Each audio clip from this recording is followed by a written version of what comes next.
Welcome to the first ever Gujarati IT education YouTube channel Mentorize. Here you can start your IT journey in your own language Gujarati. So hello મિત્રો, આ છે episode number 12 અને જો episode number 11 ના જોયો હોય તો જોઈ લેજો, જેની લિંક મેં ડિસ્ક્રિપ્શનમાં આપી છે.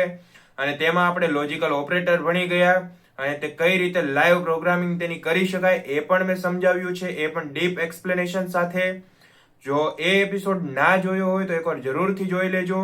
અને આ છે એપિસોડ નંબર 12, જેમાં આપણે શીખવાના છે અસાઇનમેન્ટ ઓપરેટર, એટલે કે ઓપરેટરનો ચોથો ટાઈપ. સો વિડીયો સ્ટાર્ટ કરતા પહેલા વિડીયોને લાઈક કરો, ચેનલને સબસ્ક્રાઇબ કરો અને આ વિડીયોને તમારા બાકી બધા મિત્રો સુધી શેર કરો, જેથી તેમને પણ આ વિડીયો હેલ્પફુલ બની રહે. તો ચાલો વિડીયો સ્ટાર્ટ કરીએ.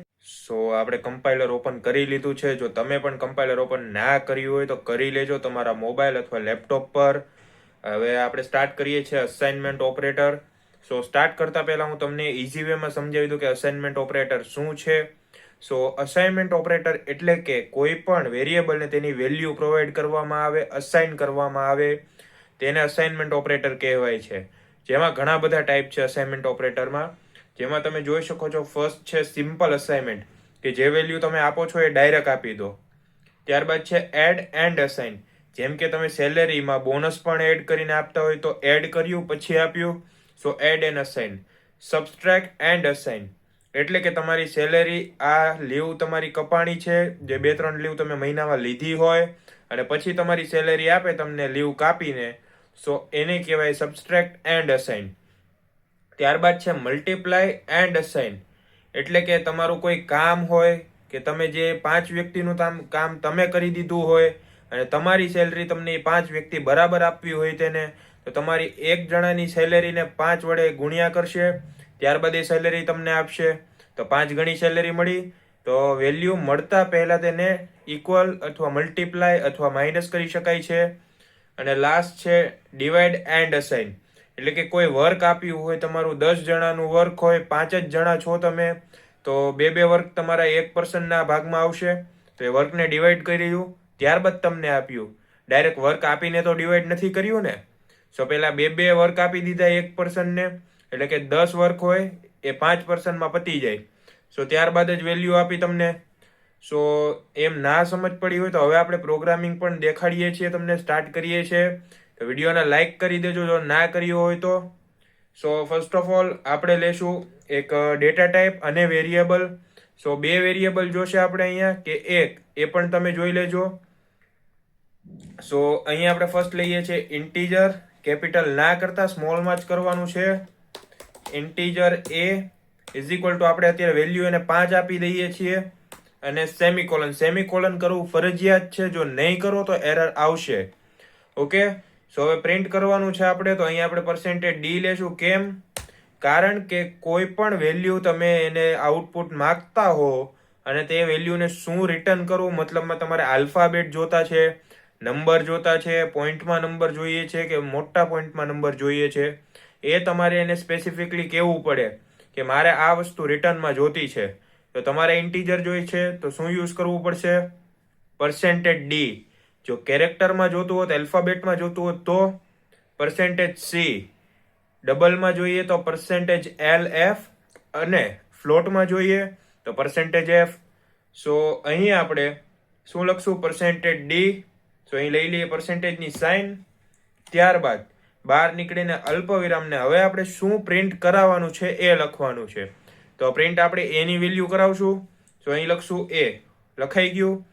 ત્યારબાદ તમે અહીં પર્સેન્ટેજ ડી બાજુ એ પણ લખી શકો કે value of A is equal, અને હવે આપણે રન કરશું.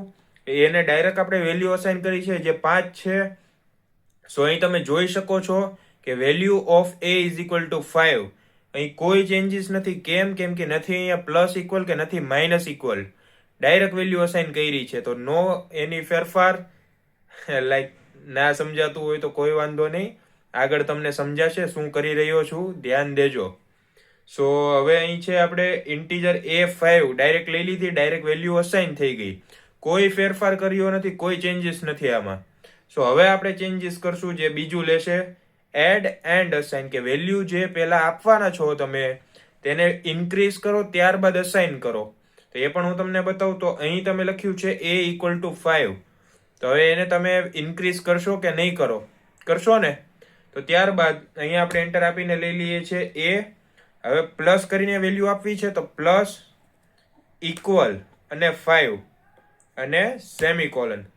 સો હવે આ તો થઈ ગયું. નીચે જોઈ લો, પ્રિન્ટએફમાં કાંઈ ચેન્જીસ નહીં આવે. તો એકવાર ધ્યાનથી જોજો અહીંયા શું ચેન્જીસ કરવાનો તો એ તમને બતાવી દઉં છું.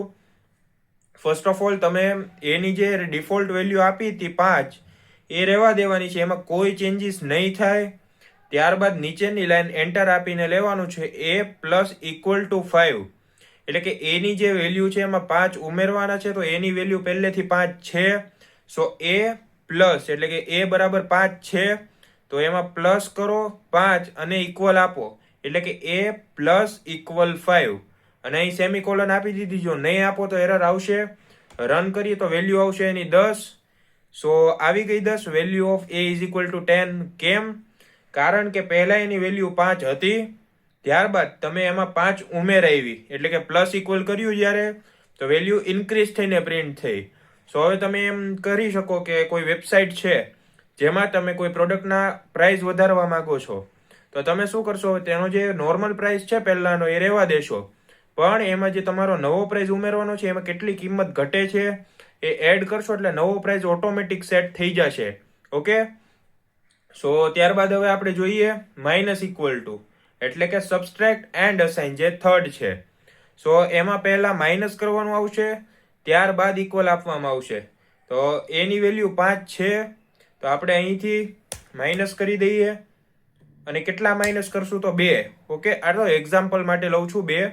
સો અહીં આપણે 2 લખીએ અને હવે 5 ની વેલ્યુ 3 થઈને આવશે. તમે જોજો. સો અહીં આવી ગઈ વેલ્યુ ઓફ a = 3. કેમ? વેલ્યુ પહેલા 5 હતી, એમાંથી આપણે 2 માઇનસ કરાવ્યું એટલે કે 5 માંથી 3 ગયા એટલે 2 વધ્યા. તો હવે એની વેલ્યુ છે 3. ઓકે. સો હવે આપણે કરશું અહીંયા મલ્ટીપ્લાય એન્ડ અસાઇન. જેમ કે એક માણસ 5 મજૂરનું કામ કરી આપે તો સેલેરી પણ તમારે 5 ગણી આપવી પડે. સો 5 ગણી સેલેરી આપવા માટે તેનો ગુણાકાર કરશો, ત્યારબાદ સેલેરી આપશો. સો હવે હું તમને મલ્ટીપ્લાય કરીને પણ બતાવું છું. મલ્ટીપ્લાય માટે લેશું આપણે સ્ટારની નિશાની, ચોકડી નહીં લેતા, મતલબ x નહીં લેતા, નકર એરર આવશે. ઓકે. સો a × 2 એટલે કે 5 × 2 = 10 એટલે 10 જવાબ આવશે. સો અહીં તમે રન કરો અને જવાબમાં તમે જોઈ શકો છો વેલ્યુ ઓફ a = 10. કેમ? કેમ કે મલ્ટીપ્લાય ઇક્વલ કર્યું છે એટલે પહેલા જે વેલ્યુ હતી 5 ની એને 2 સાથે મલ્ટીપ્લાય કરીને જવાબ આપણે લાવ્યા છીએ. ઓકે. તો જેમ તમે એમ જોઈ શકો છો કે એક વર્કરને તમે 5 વર્કરની સેલેરી આપો છો, તો એનો માટે ગુણાકાર તો તમારે કરવો જ પડશે એના માટે. તો તમે ગુણાકાર કરીને આ રીતે સેલેરી આપી શકો છો. ઓકે.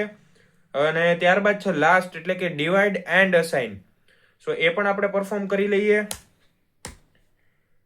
અને આપણે 5 ને ડિવાઈડ કરી શકીએ, એકથી ના કરી શકાય, 5 થી જ કરી શકાય એટલે 5 થી કરીએ. સો અહીંયા જવાબ આવશે હવે 1 આવી ગયો. કેમ? 5 × 5 તો 1 જ જવાબ આવે. તો 5 વર્કરને 5 અલગ અલગ સેલરી એક પાર્ટમાં આપો એટલે બધી સરખી સેલેરી મળે. તો ડિવાઈડ કરી દીધું કે તમે 10,000 તમારી પાસે છે, 5 વર્કરને ઉપાડ આપવો છે, તો કેટલો આપી શકાય? તો બધાને સરખા ભાગે આપવો પડે એટલે કે 2,000 આપી શકો. સો આ રીતે તમે ડિવાઈડ એન્ડ અસાઇન કરી શકો. તો આ હતા અસાઇનમેન્ટ ઓપરેટર જે તમે જે જોઈ શક્યા. અને જો તમને પ્રેક્ટિકલ ના આવડ્યું હોય તો પહેલેથી વિડીયો જોવો. ના સમજ પડી હોય તો આના પહેલાની સિરીઝ પણ એકવાર જોઈ લો તો તમને આઈડિયા આવી જાય કઈ રીતે મેં આ બધું યુઝ કર્યું છે. સો આજ માટે આટલું જ.